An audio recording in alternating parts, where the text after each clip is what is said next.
उष्णतेची लाट डोळ्यासमोर आहे. पाण्याचं नियोजन कसं केलं जाणार आहे? आता सध्या स्थितीत पाणी साठा किती आहे, काय परिस्थिती आहे?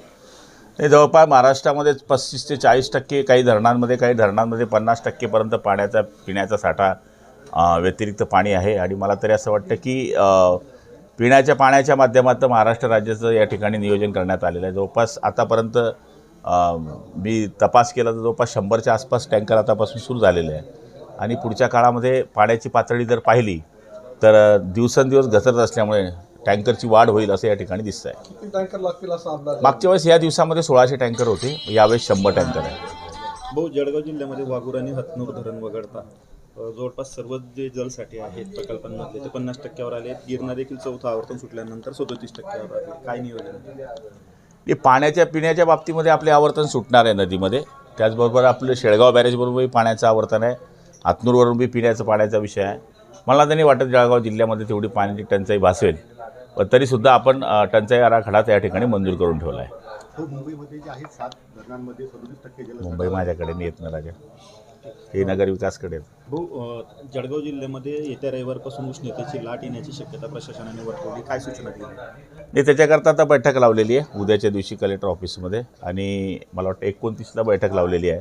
त्याच्यामध्ये सगळं नियोजन करण्यात येणार आहे. आणि शेतकरी असतील, शेतमजूर असतील, नागरिक असतील, महिला असतील, बच्चू कंपनी असेल, यांना सगळ्यांना काय प्रिकॉशन घेतलं पाहिजे याच्या सूचना देण्यात येणार आहे. तो एक राजकीय प्रश्न. शिंदे साहेब असं म्हटले की उद्धव ठाकरे यांनी काँग्रेसच्या डस्टबिनमध्ये शिवसेना टाकून दिली.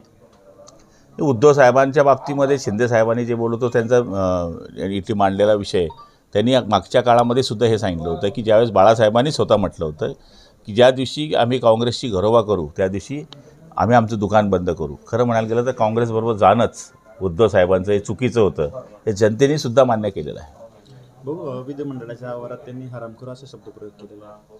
मला माहीत नाही ते. देवकरांचा प्रवेश काल होणार होता अजितदादांच्या गटामध्ये, मात्र तो झाला नाही, रखडल्याचं पाहायला मिळतं. हे बघा, निवडणुकीच्या पिरियडमध्ये देवकरांनी या ठिकाणी 10 कोटी रुपयाचे DDCC बँकेमधून पैसे काढल्याचं बऱ्याच ठिकाणी आता उघडकीस येत आहे.